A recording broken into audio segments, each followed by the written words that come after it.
5 KG জলপাই নিয়েছি টক মিষ্টি আচার করার জন্য। এভাবে করে এই যে এখানেও আছে, কতগুলা বিচি হয়েছে, এই বিচিগুলা নিব না, ভিজিয়ে 1 টেবিল চামচ 2 টেবিল চামচ লবণ দিলাম, জলপাইগুলো দিয়ে দিলাম।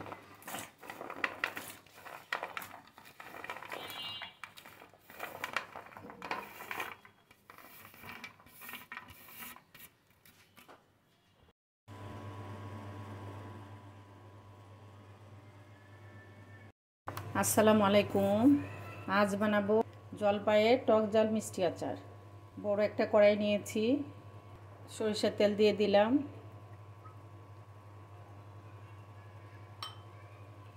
আড়াইশো গ্রামের মতো সরিষার তেল দিয়েছি। পাঁচফোড়ন 1 চামচ 4 চামচ দিয়ে দিলাম, এটা ভাজা।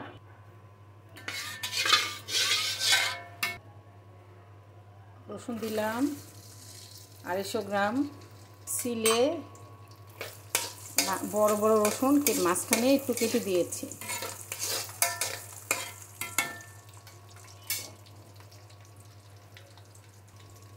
ভিনেগার দিব আধা কাপ, কষানোর জন্য শুধু। চিনি দিব 250 গ্রাম।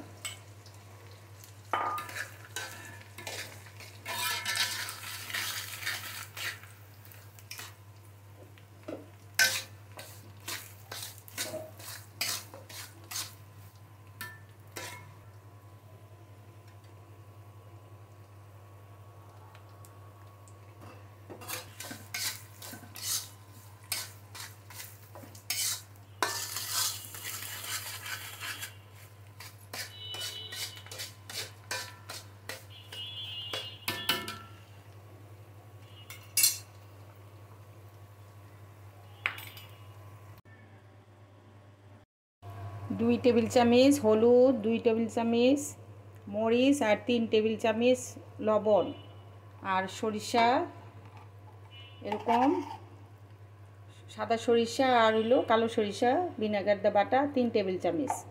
এটা অফ ক্যামেরা চলে গেছে, এগুলো দিয়ে কষাচ্ছি।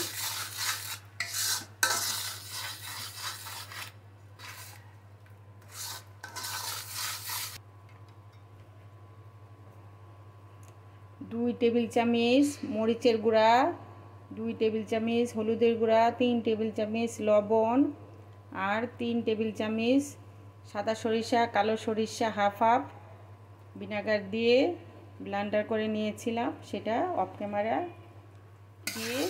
দিয়ে দিয়েছি। আর আধা কাপ ভিনেগার, এটাতে দিয়ে দিয়েছি, দিয়ে একটু কষাবো।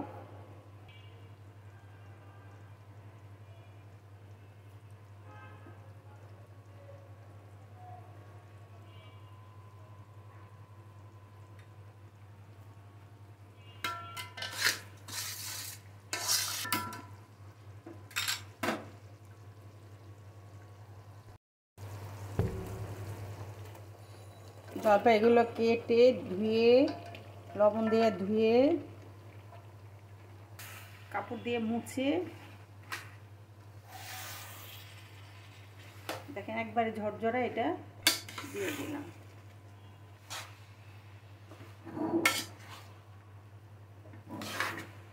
পাঁচ কেজি জলপাই বিচিগুলা ফেলে দিয়েছি।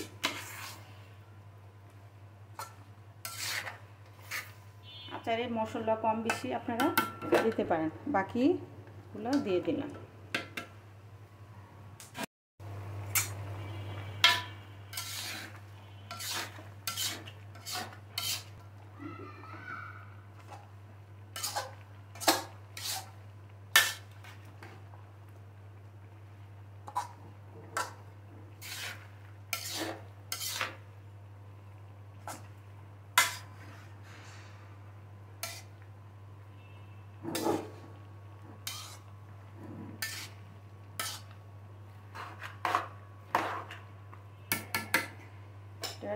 ঢেকে দিব আস্তে আস্তে।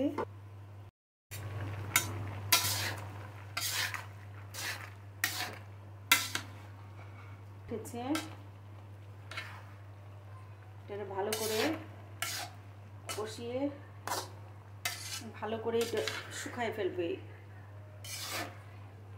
জলপাইটা আমি লবণ দিয়ে 10 মিনিট ভিজিয়ে রাখাতে এখানে এটা ভাঙবে না, জলপাইগুলা আস্তে আস্তে থাকবে।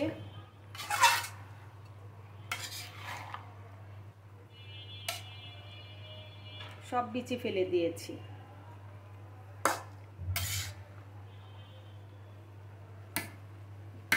আস্তে আস্তে পানিটা শুকাবে, আস্তে আস্তে পানি শুকাবে।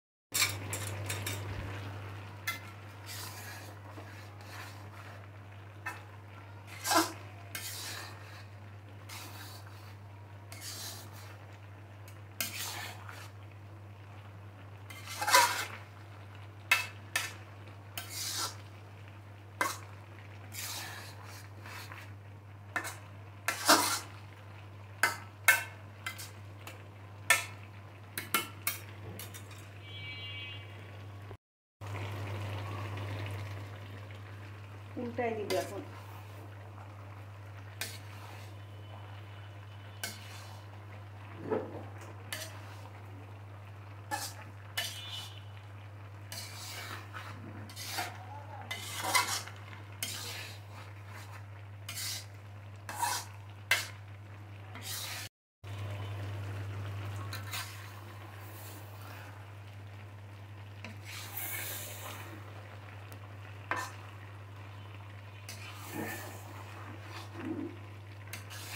আস্তে আস্তে করে নাড়বো।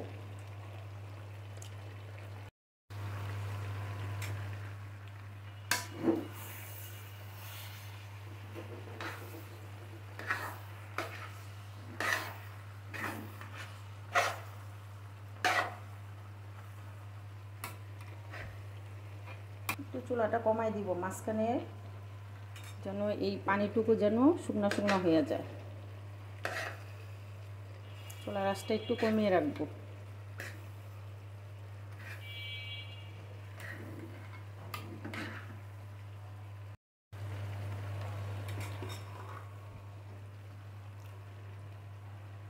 একটু নাড়া দিব।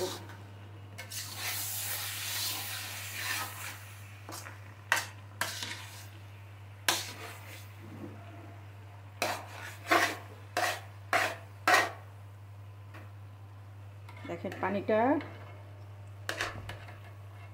জলপাইয়ের যে পানি গায়ের পানিটা শুকিয়ে গেছে।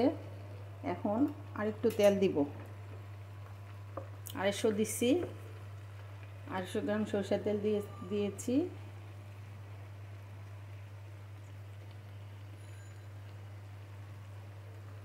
আরও 250 গ্রাম দিয়ে দিলাম।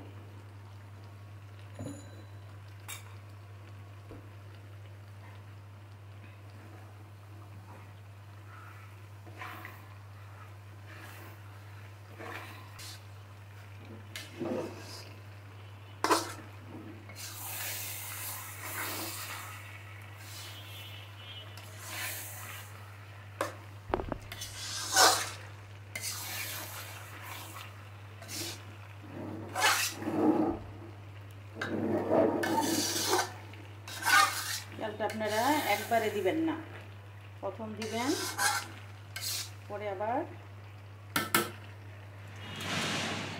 দিবেন। এখন আমি পাঁচফোড়নের গুঁড়াটা নামিয়ে ফেলবো। এখন পাঁচফোড়নের 2 টেবিল চামচ এভাবে দিয়ে দিব।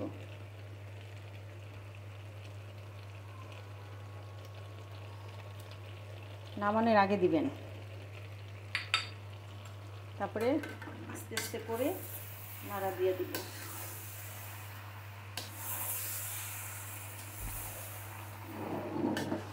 একটা জলপাইও আমার ভাঙে নাই। দেখেন আমার এই যেভাবে বানিয়েছি এভাবে আপনারা যদি বানান, তখন জলপাইগুলা কতক্ষণ রান্না করেছি, তারপরে দেখেন ভাঙে নেই। যেমন জলপাই এমনই ছিল। এটা টিপস হলো, আপনারা জলপাইটা কেটে 10 মিনিট পারেন, 5 মিনিট পারেন, একটু লবণ পানিতে ভিজিয়ে ভালো করে ধুয়ে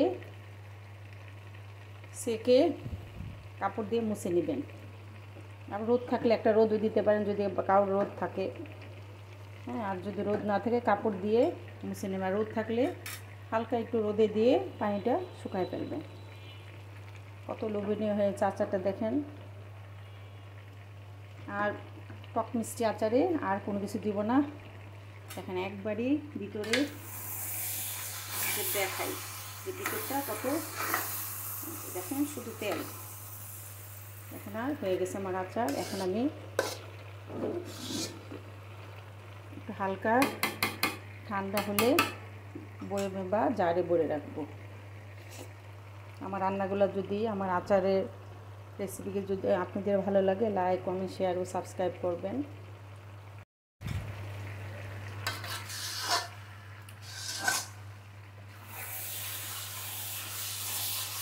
চুলাটা কমিয়ে একটু ভাজা ভাজা করবেন যেন পানিটা না থাকে।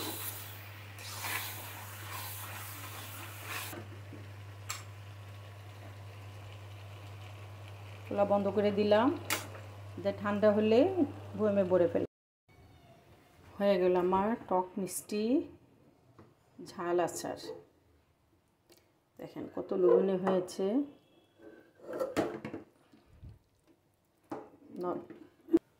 আধা চামচ লবণ ভিনেগার দেব, 1 চামচের মতো। এটা প্লাস্টিকের জার, রেখে বিশুদ্ধ করলাম, ভালো করে ধুয়ে দিয়েছি। তারপর একটু ভিনেগার একটু লবণ দিয়ে জারটাকে বিশুদ্ধ করে। জলপাইয়ের টক মিষ্টি আচারটা দিয়ে দিব। বিসমিল্লাহ।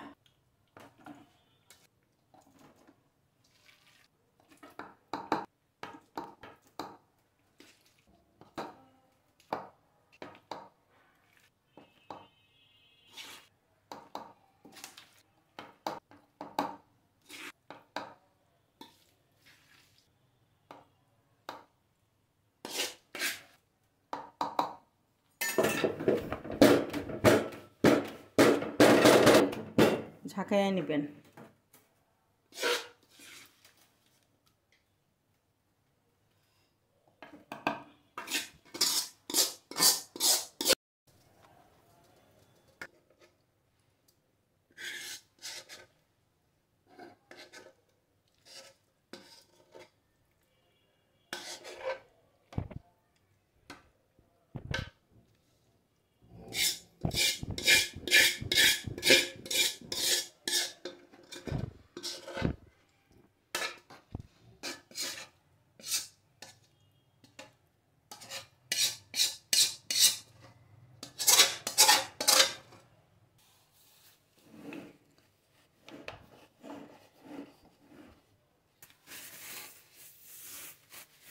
জলপাইয়ের টক মিষ্টি ঝাল আচার।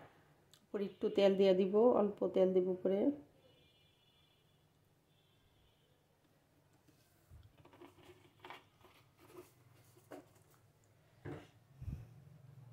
লোভনীয় হয়েছে আচারটা। আপনারা এইভাবে আচার, জলপাইয়ের দিনে এভাবে জলপাইয়ের আচার বানিয়ে, বেশি করে বানিয়ে আপনার পছন্দের মানুষ, আপনজনদের উপহার দিতে পারেন। এই অল্প একটু আচারে আপনার আপনজনের মন ছুঁয়ে যাবে। দেখেন কত কেজি জলপাই বিচি ছাড়ি এই আচারটা বানিয়েছি। আমি যা যা উপকরণ দিয়েছি আপনারা তা দিতে চেষ্টা করবেন। এত মজার আচারটা হয়। যদি ভালো লাগে আমার আচার বানানোটা, তাহলে আপনাদের লাইক, কমেন্ট ও শেয়ার করবেন ও সাবস্ক্রাইব করবেন।